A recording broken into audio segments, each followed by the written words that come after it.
Da da da da! What's my good cheer? Welcome, everybody. Let's give YouTube a couple of minutes to get those notifications out. In the meantime, if you've never popped into one of my lives before, hi, I'm Cindy.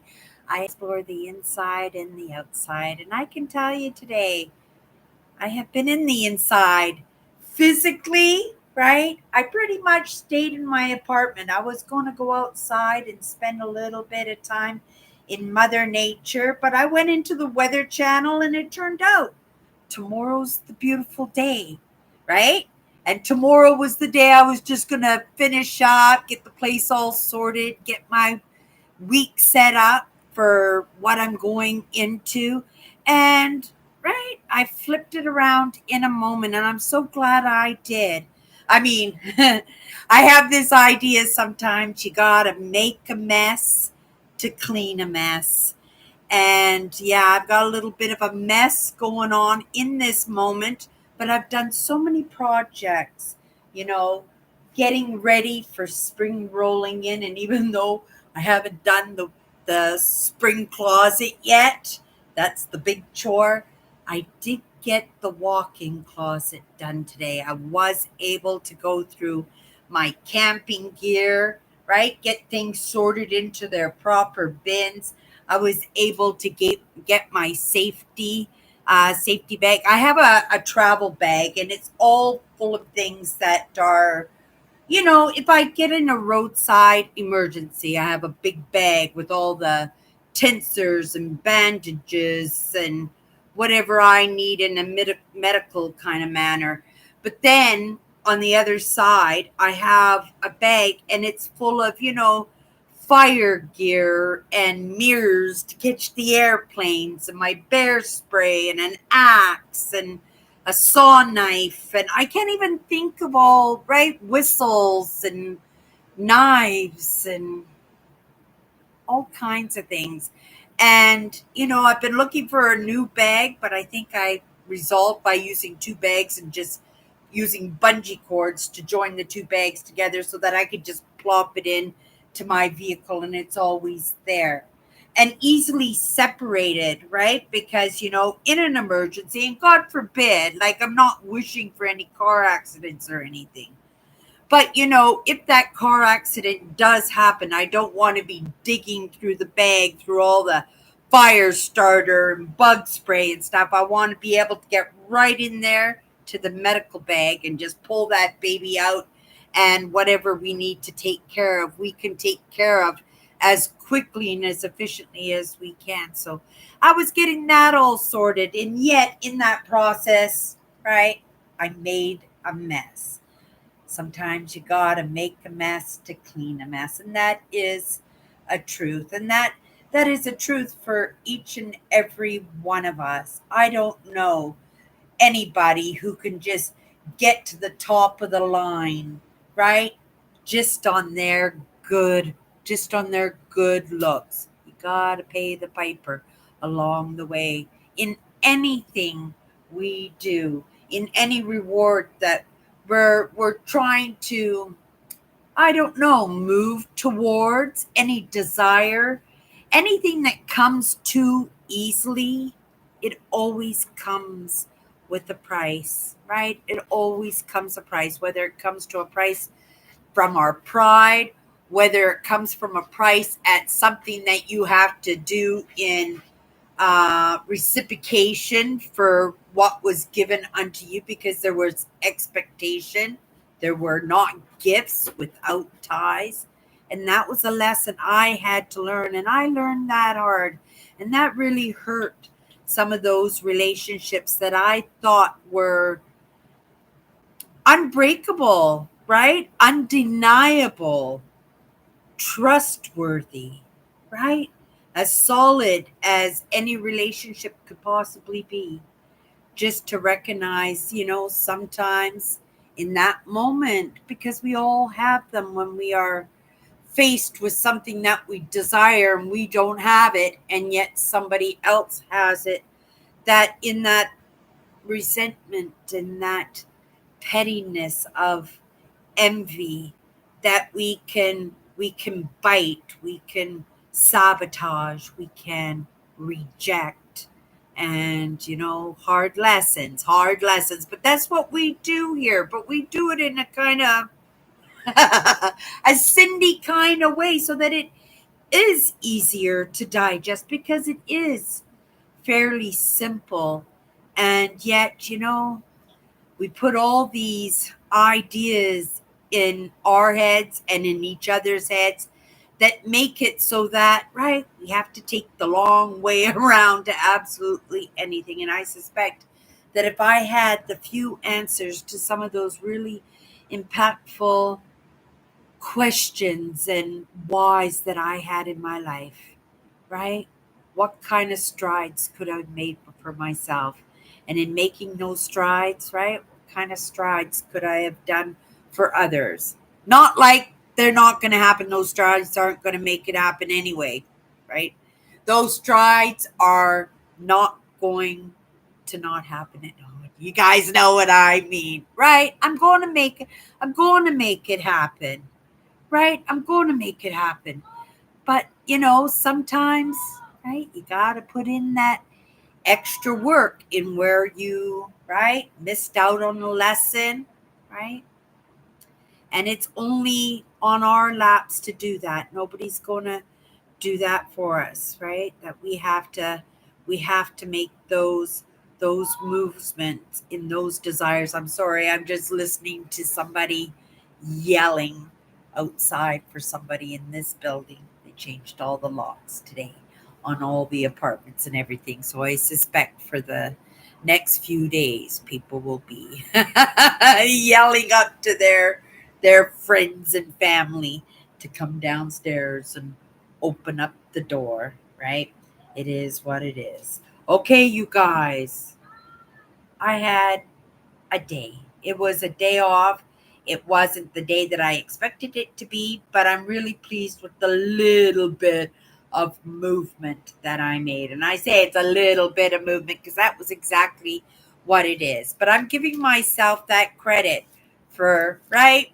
Yeah, making the mess that after my live show tonight that I have to clean up because, right, I won't be able to go to bed tonight because I've got all my inspiration and motivation books all over my bed along with my bags and things that still have to be put away. But, right, I'll go to bed content with that little bit of movement that really, well, I could have not. I could have decided just to sit in my chair because that's truly what I wanted to do. And I did quite a bit of that too in taking lessons. But oh my goodness, the lessons today, the conversations, and right, it was food for thought. And in those projects that I did around the house, right, not being too interrupted in those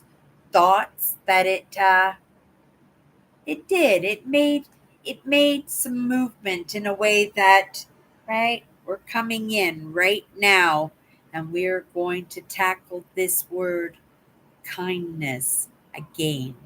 So this afternoon, in those moments where I was taking in lessons and perspectives, and of course the topic of kindness is top of mind on me today because we have this word that was my one word. I was making strides and movement through this one word, and in my experience, right, I saw the evidence of how much movement I could truly make by really taking this word to heart, taking this word in as if it was my one word. Not to say that it wasn't, right? But just to say that we are moving into other words. And right, we are doing 54 words, 54 powerful words. This week we got the word kindness. And today I just wrote it down so that I just want to be kind of really tight in because we only have a few more days to talk about this topic before we move on to the next word, right? So I wanted to keep it in that realm of how we treat ourselves and how we treat others, right? And how we heal ourselves in that, and how we heal others in that, right? It's kind of what I like to do in that. It's why I rehashed a lot of these old stories, and that's what they are. They're old stories. They're not stories that are tearing my life apart anymore, in that understanding of, right, why these experiences, why these conversations, why these dynamic relationships come into my life. And when these answers come to me, right, takes a little bit off the table to deal with, right? You can put it on a shelf a little bit and only pull it out when you're in that experience again in that moment. It becomes a tool. And not only does it become a tool for me because I show up here fresh like a loaf of bread, I share that tool, right? Kindness was a lesson that I got pretty early when I first started waking up to some of these ideas. I got to understand, my father always said, do unto others as you would have them do unto you, right? You get what you give. So I had that understanding of, right, those good things that you want to happen in your life, those good relationships, those trusting, fun, kind relationships that each one of us strive to have in our lives, because we can see how it makes the experience so much more pleasant. And if not pleasant, less uncomfortable, right? Less uncomfortable. You know, kindness was not something as a child, preteen, a teenager, as a young adult that I got to consistently experience in my life. There were kindnesses that would come my way, but there was always pity, right? There was always that, oh, poor girl, or right, what a state, or I can fix that. And these ideas were always attached to the kindnesses. Something, right? Somebody was going to rearrange my life for me. And right, that was basically what I did, is I just followed instruction from the time I was small to maybe a half a dozen years ago.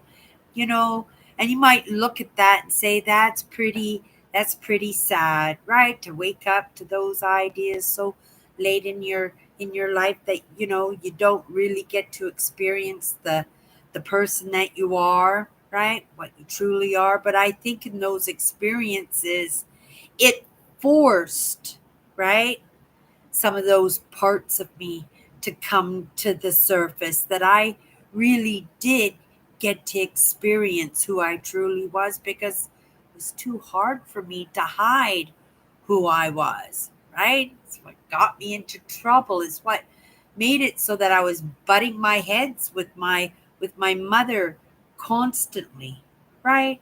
I have to recognize, as painful as that relationship was for me, it was definitely just as painful for her, because I was a reminder constantly in what she didn't get right, or what she got wrong, or what she could have done a little bit better, or if she had it all to do again, right?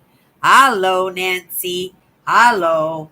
We're on our topic this week. We're on the topic of kindness. And like I said, I wanted to keep it in that idea of, those kindnesses to others, right? And those kindnesses to ourselves, right? Because we're never going to get to the point where we can improve our lives. We may try to improve other people's lives, but if we're not healed in that, we can't work with that, because it's not genuine. And people like us, right, feel people like us out, and they know exactly when somebody is putting the blinders over them, right? And I suspect if you're hanging out with me, right, you're pretty, I don't know, I call it hypervigilance. And, I recognize it in people who, right, they're usually the quiet ones. They're usually the ones that don't share their private lives, but you understand there's a reason in that, right? And I meet these people all the time, and if I'm not genuine,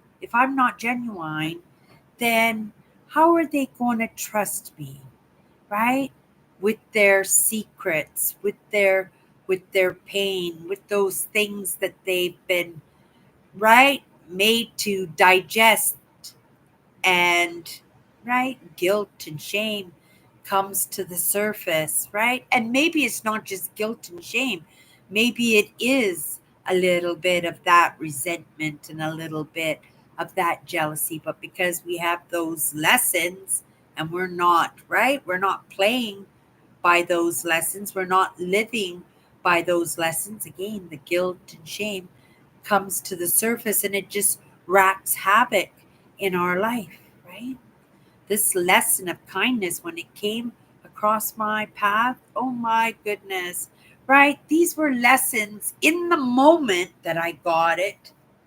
I thought I had to, right? I thought it was a prerequisite that you had to be kind, right? No lying, no cheating, right? Do unto others as you would have them do unto you, right? Put yourself in other people's shoes, right? Be that person.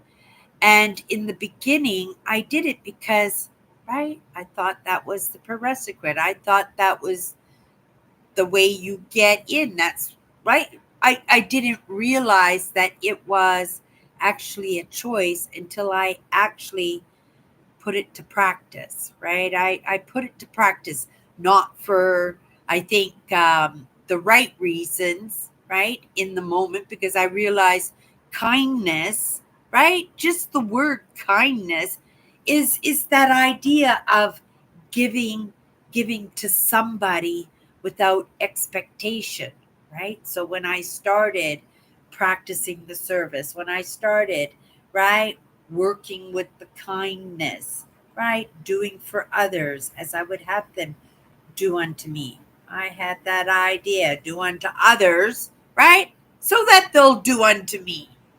This is what I thought. You get what you give, and right, and it is in that wiring, and in our perceptions that give us these kind of perspectives, right?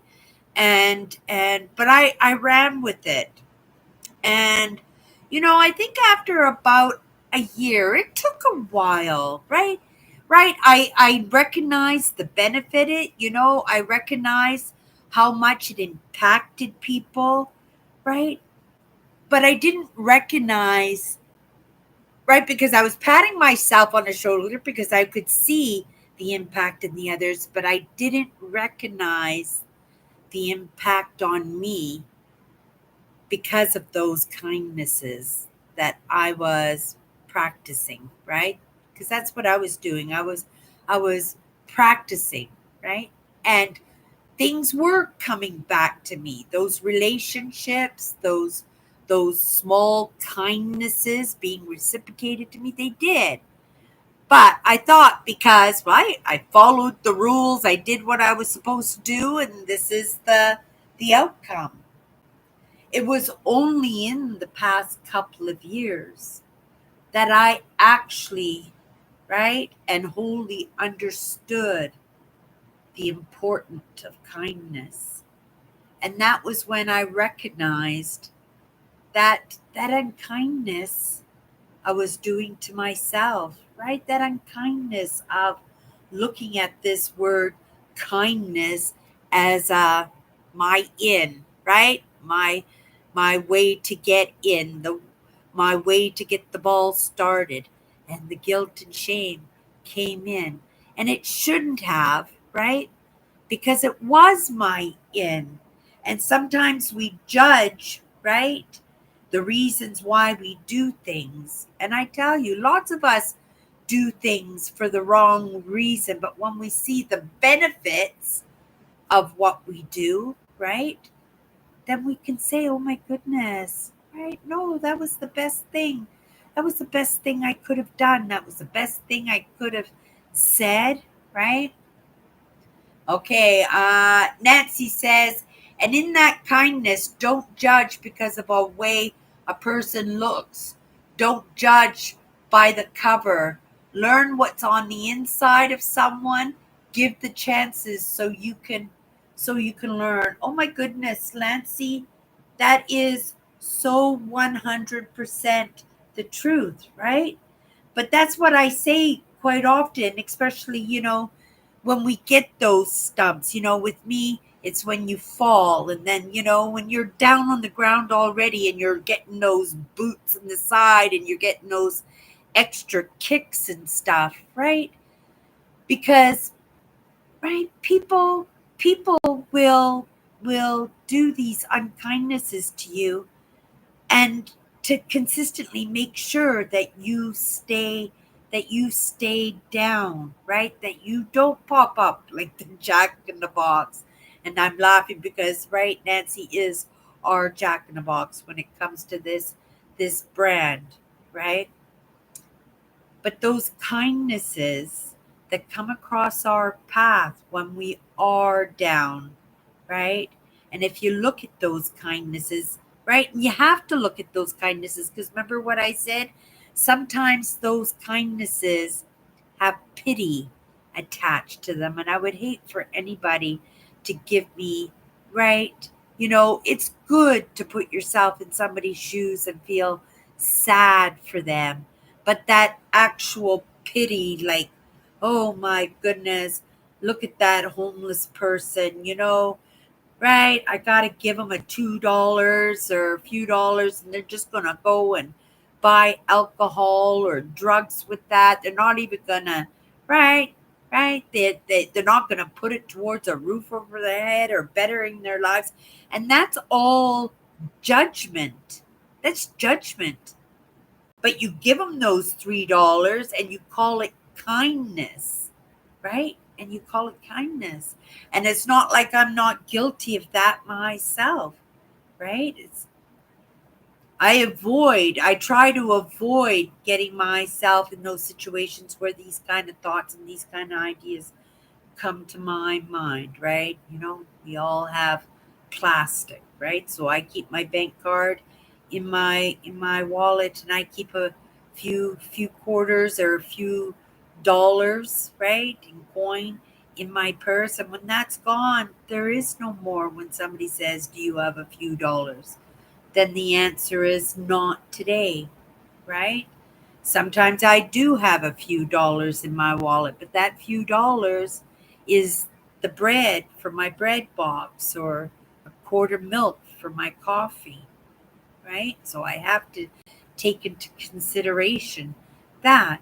But like I said, that intent, that pity when it's attached to kindness, it doesn't make people feel good, right? It only promotes that guilt and shame and that recognition that somebody did something for you, right? Because they had to, and not because they truly wanted to. Kindness doesn't have any expectations in it. It doesn't have any expectations. And that was a lesson that I needed to learn. And that's a lesson, right? I didn't. But, so many kindnesses came across my path, but I always felt that I had to pay them back. Anybody did anything nice for me, right?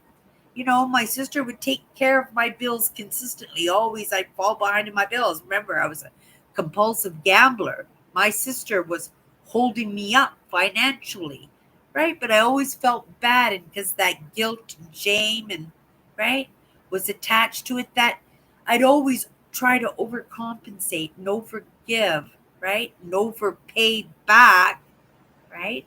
Overpay back because it was out of that appreciation that somebody did something kind, and I didn't want to owe anybody in the end, right?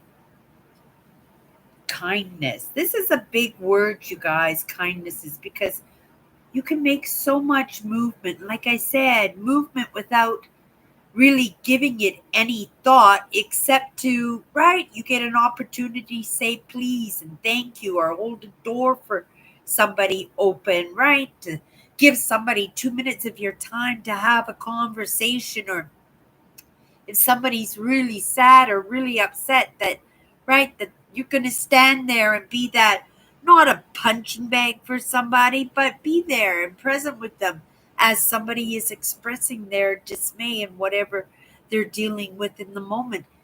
Those are kindnesses, because you know you're not going to get anything out of that except probably a little bit, right? Maybe you'll get a headache. Maybe you'll just be, right, not the right frame of mind in order to carry on in the next task that you had to carry on with. Who knows? Maybe you have to stop everything that you're doing, right?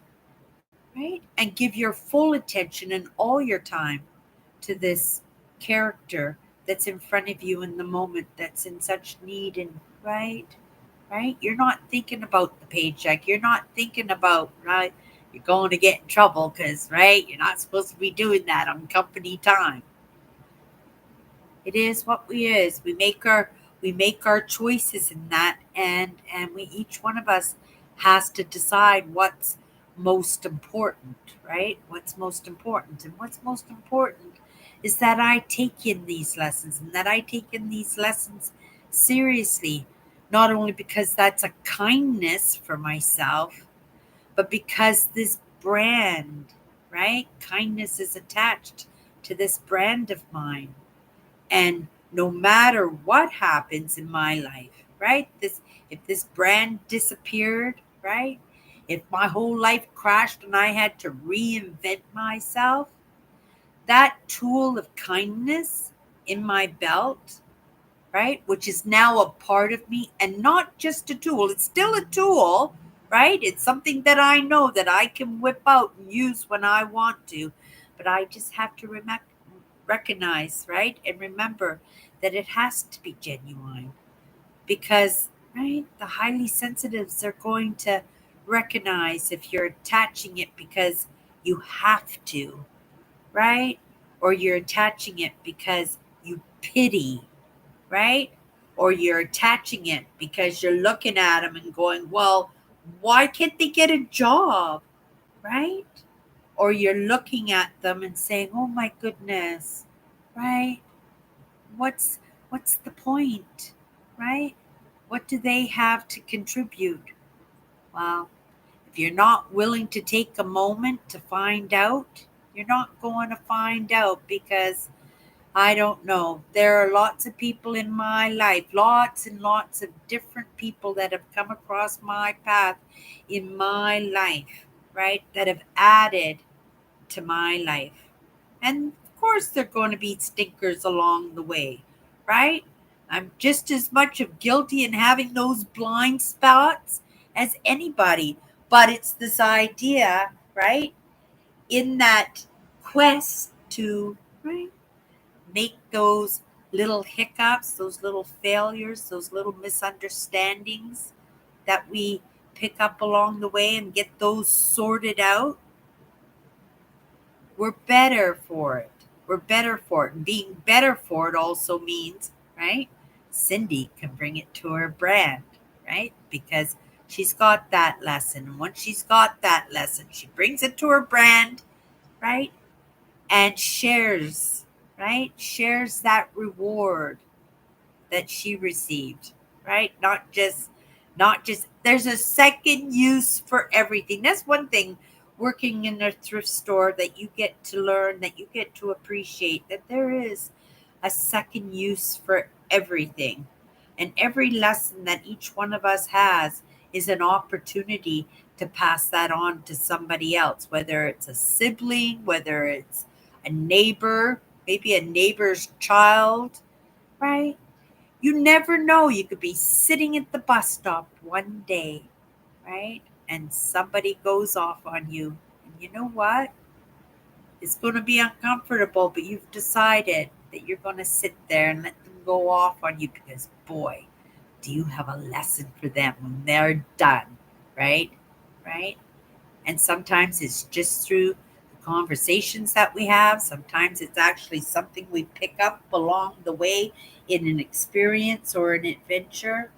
Sometimes we just wake up with it and it's there. It's there. And those are the best ones because there's no arguing in that, right? It is what it is. Okay, you guys, that's my good cheer for tonight. We'll be back tomorrow.